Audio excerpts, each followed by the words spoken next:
Hi guys, welcome back to Excel Finance. This is VK, and today we are continuing on our journey how to build the best budget planner in Google Sheets. Now, today's focus is strictly and specifically how to build the best expense tracker that you have.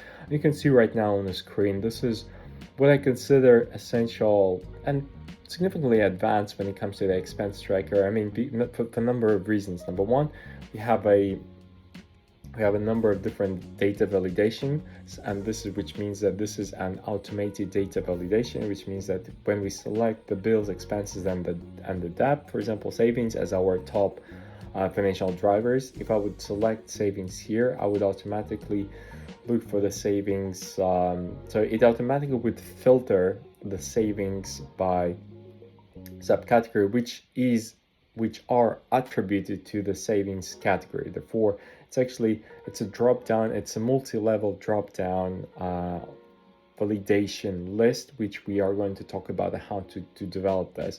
Second of all, I mean, obviously the amounts is fine, but nevertheless, I do like to include a column which is related to subscriptions, which we add further analysis to understand where exactly the subscriptions and how much actually it costs us to maintain the subscriptions, whether it's Netflix, Canva, Photoshop, you name it, how many subscriptions that you have. And second of all, we'll continue in terms of the top 10 expenses distribution. We'll have a graph, we have a table, and then something which are really cool also, which I really like, and something which I would use in my models as well, is to make sure we have the category highlight, which means if I'll select a specific financial driver, as you can see right now on the screen, it automatically calculates the distribution of that financial driver in respect to what accounts for based on the expense tracker, the transaction tracker, which we recorded here. This is how it filters, again, it summarizes. So number one, this is two data validations. These are the query functions that we're going to talk about right now. So I mentioned this, sorry about I'm a bit of a cold, but nevertheless, what I want to talk about again to emphasize the importance to have a front end and the back end. The front end is what you can see right now. This is where the presentation of information is. You have your dashboards, but the key bit is where all the calculations are done. As you can see right now, it's in the back end. And now let me explain you the logic behind this. This template is available for you to free to download. The link in the description below. So let's start. Number one, when you want to create an expense tracker like this, number one, you need to understand the structure of it, which means, and essentially, I wouldn't go beyond having a date category, subcategory, amount, subscription. You can add a specific column which would be related to the notes, and this is very easy to be done. It will just extend it a bit further in terms of the column width. But nevertheless, the focus is right now, give it a simple structure, which is date, category, subcategory, and amount, and subscriptions, right? So let's focus on this part still.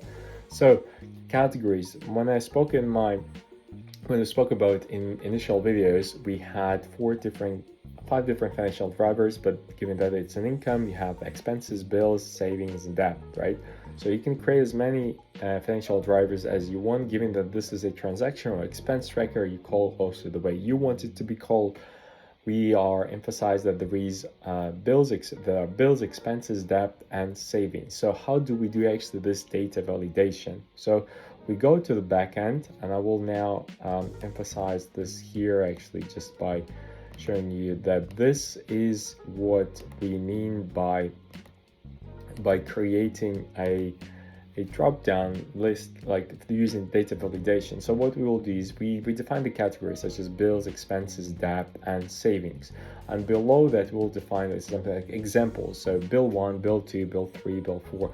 And this is something that you are able to customize for yourself the way you want it, the way your clients want it to do. So instead of the bills, let's say you have rent. I'll just quickly rent/mortgage. Mortgage, right?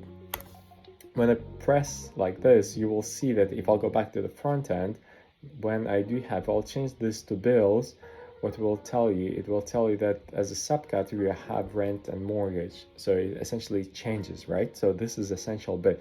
So we want as a rule number one, this is the key, the action number one for you is actually to give this vertical structure of your financial drivers, such as bills, expenses, debt. If you want to expand it to investments, if you want to expand it a bit more, that you really want to include into the table, totally fine, not a problem at all. So this is something that you will do as a first step, and then what you will start doing as a second step, and this is why I will highlight the column J, and to column K you will see this is what I want you to highlight right now as the second step, and this is one of the critical bits of this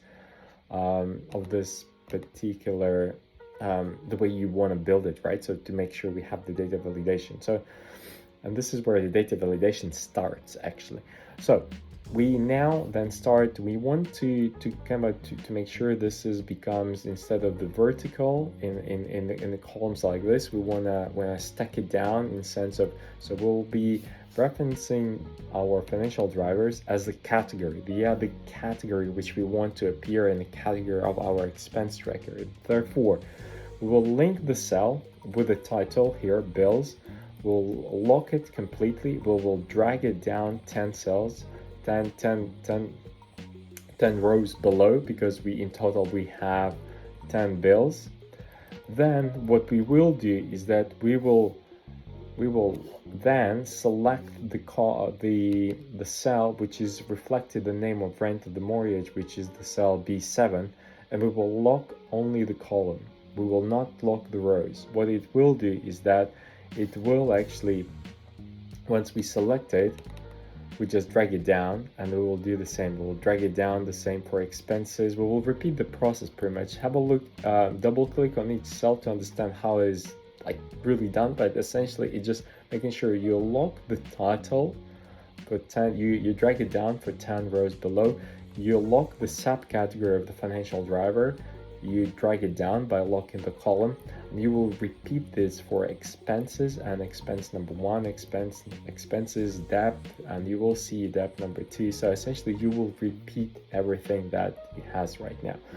And this is where essentially where the beauty comes from, and this is where, once you do this, this is where I want to highlight to you this particular big table there. And this is not to be scared. This is where the magic will happen essentially for you, in the sense that we have defined these, right? So once we have defined our financial drivers and subcategories, we've done them in a vertical way, it is now for us time for you to use a few small functions there. Hopefully it's going to be easy to follow, but nevertheless I'll break it down in further videos. How if this is not clear enough, I'll break it down even more details, more step by step, and this is something quite important one. So essentially what we will do as a first step, we will do the filter function. What we will do is that we will select a filter function. We will select our range where we have subcategories, right? And then we will wait. So essentially let's go one step backwards.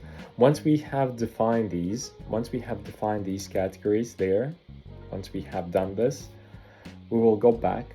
We will then select this column C to the front end. We will select column C. We'll go to the data. We'll go to the data validation, and we will select that we want essentially not this one, but the other one, but this. But in this range, what we want to do is to make sure we're gonna go and we will select this range, right? So we will select this range of cells at the back end, J, and we'll press OK. Once we select this, it will give us that essentially the data validation will be only for four terms, which is bills, expenses, debt, and savings, which is exactly what we want, and this is exactly what the reflection of our financial drivers. Once this is done, you will see that we will have a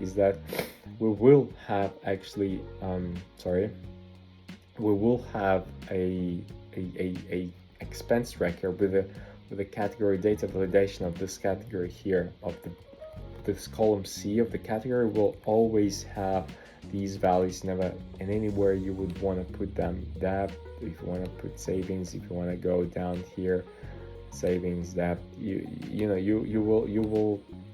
will basically have the data validation for the column C of the front end, and this is what we exactly want to do. The biggest thing right now is actually how to make sure we actually create the subcategories, and how do we do this, and we do this with the filter function. So what we'll do is we will do the filter function. We will select the range here, what we have done already, because by locking on both sides categories and subcategories, we'll select the range, lock it. Then we will be selecting our category range, and this category range should be equivalent to the value, or to the term which we define in our category. Therefore, it will match. So it will match our. So essentially, because we do have the data validation for the bills, expenses, debt, and savings, it will be matching. Therefore, what it will show, let's say if I'll put the expenses, it will start by matching the expenses you will see right now. So expenses, because we have predefined here that expenses are the expense from 1 to 10, and the same goes here. It will start defining and filling, and this is how the filter function works. But then what we will do, because we want to do it in the rows, we can't do this in the columns, we want to make it sure we transpose this. So we create a transpose function here.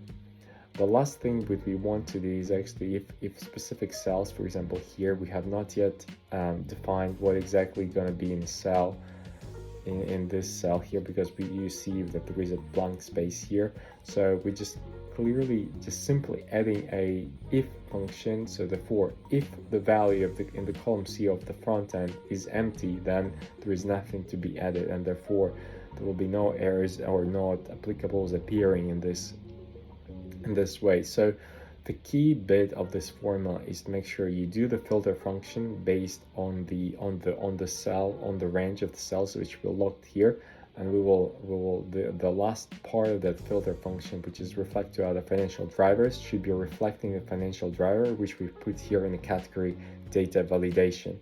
And thus, once this is done, we will add the transpose. We will add then the blank, and then we'll add the if function, essentially, to make sure that whatever is in blank have not been yet defined, it appears as blank. And this is what it will appear. It will appear like this, essentially. What you will do then is you will simply drag it down.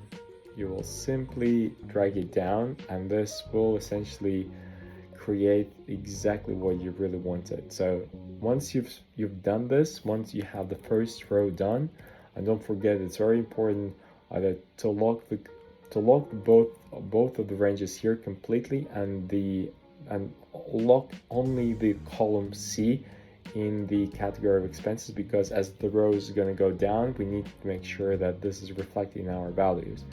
Once this is done, once you drag it down, the other thing which you really want to do is you then we need to change the expenses. So essentially, once this has been done, what you will do is that you will then go to the subcategory column. You will make sure that you select the whole column like this. You will add the data validation, and this is where, and what you will do essentially is that when you select drop down from the range, what you will do, you will select a range which is equivalent to because now we've transposed that column into the row, we will select the whole range from, you can see, M6 to Z6. I've decided to add a bit more, because if we want to add just a bit more of expenses, we want to create 15 maybe expenses, then we will need to make sure that we have enough space for the formula to transpose those values. So I've selected horizontal range. You can see this is from M6 to Z6, M6, Z6, and this is it, and I'll press OK. Once I select this, you will see that every other value of this particular column D will start, it actually will be appear once you select your category. The subcategory will automatically be happening. So this is it. I hope if that is not clear enough, you let me know in the comments below. And I'm sorry, I'm a bit of a cold right now, so I'm trying to explain as best as possible. But nevertheless, just to summarize these 3 steps is that define your bills, like financial drivers, bills, expenses, debt, savings in columns. Then you rearrange them in a sense, you lock the titles completely. You'll then of the, depending on amount, if you have bills of 15 and 20, you will have 20 or 15 values for the bills here. Then you will lock the columns only for the subcategory names. You drag it down. Once you've done this, you will do the filter function based once you've done this, you will do the data validation for the column C to make sure that and you do the data validation for this particular values here to make sure you have the big 4 financial drivers. From that point, it's going to be a filter function by which you will filter the values.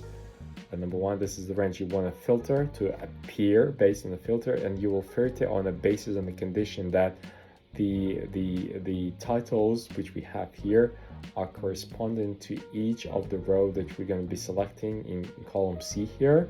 And then we transpose this, and then we create a function. If the value of column C is empty, then we don't want to appear anything. Drag it down, and the last bit, you go back, you will select the column D here completely. You select it, you create a new data validation rule, and from that point you will once you select this, create a new data validation. You go back, you will select the horizontal range exactly what you want from M6 to Z6 in this particular case. I've done it, and this is it actually, I think. So this will create you the ability to make sure that you are actually having this dynamic expense tracker with categories and subcategories. Now the last things, very quickly, I realize that the time is running, but nevertheless, I do like to do something which I've already explained, an array function, which I'll purely open the curly brackets. And then what I will do is that I'll select the column from where it starts till completely where the tab or the Google Sheet ends. I'll open curly brackets, select the column, comma, select another column, the same range. Don't forget, it must be in the same range to make sure we select from the top till the whole bottom. Once we finish selecting the columns that we want, we're closing the curly brackets, pressing enter, and then there you go. Everything right now is completely so it's a reflection.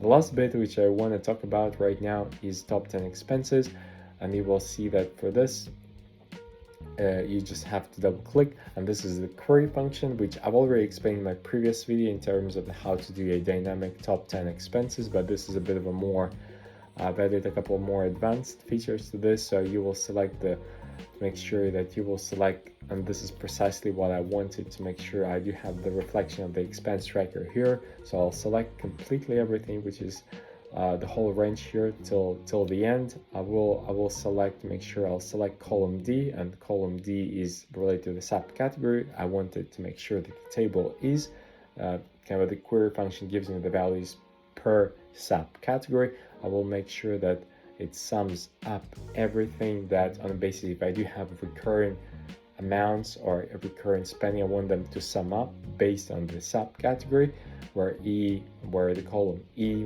which is actually reflected, the amount is not null, and E is different from 0. Again, I want to group them by the sum of E, in the sense of I want to group them by the subcategory. I want to sum everything, and I want to make sure that this is done in the descending order, and I want to ultimately limit them 10. And if you want, you can add the label of the sum E, which you can define as amount and equal to true. I know it sounds a bit complex, and if it's something like super fast, I'll go this in more detail. If you want, you can have a look at another video. I'll link it somewhere at the end of this video to make sure you guys get it completely. And the last thing, which is something which, again, using the query function, and again going back towards our expense tracker, the reflection, you will see I've selected again the whole range of my expense tracker. I've selected column D. I've selected sum of E, where C, where this is where the column C, which is our column where we have financial drivers as category, is equal to this cell here, savings. You can see this is, and to do this again, you do the data validation for this, and just simple data validation rule, which would mean that we will also do similar to this expense category. We'll just select the cell, we'll do the data validation, and we'll do the data validation by selecting this column here, these values, which once we click on it, it just appears 4 major financial drivers. So once we do that, once we select this, just be careful. Well, I want to say to you, be careful with the way you link, because this is a bit of an advanced feature of the query function where you open just a single quotation marks, then you have double quotation marks, you add the sign and, you link to that cell and double quotation mark, single quotation mark, you group them by D, and then you sum up and you will label E as category. So this is a bit more complex, and I realized that given the time, I need to spend more time with you guys on the query function. But nevertheless, to summarize, this is there is a logic behind the creation of this advanced expense tracker. So don't forget, creating a structure, creating a backend, creating financial drivers, define subcategories, create vertical of the both, link them in terms of the complete link, linking only the columns, then create data validation for column C. Once this is done, you can start by creating the filter function, transpose, and if no values appears here, then you will select column D completely. You will select it completely. You will drag this down. You will select column D completely. You will then essentially, when it comes to the data validation, you will select the horizontal line across till your values are, you can to make sure you cover all the expenses, because we have 10, we account for 10 columns here, but if you want more, you can add more. And then this is it, and then you will see that the subcategories are going to be appearing automatically. And then if you want to do more in terms of top 10 expenses, this is using the query function, by which I've done a reflection using array function of the expense tracker, and I use this table to summarize and to do the query function here. What I'll do next is that I will deep dive significantly more into the query function, because I feel like this is something that you will benefit a lot. And if you feel like in the comments you want me to go completely from zero in terms of the how to do this, I'm gonna do this actually. No, I'm really gonna do this. So in the next video, you will see how exactly step by step I'll do this. I'm not sure if it's gonna be as cool as this, but probably it will, in the sense of the structure, colors, but I'll start from the beginning. But essentially, for you guys, for most experienced ones who understand how to do this, try to do this on your own. Link it below. You have actually, this is free pretty much. But in the next video, I'll do it pretty much from zero, from scratch. Anyway, so thank you very much for watching. If you can, obviously subscribe if you want to sign up. And then, I'll see you next video. Thank you guys.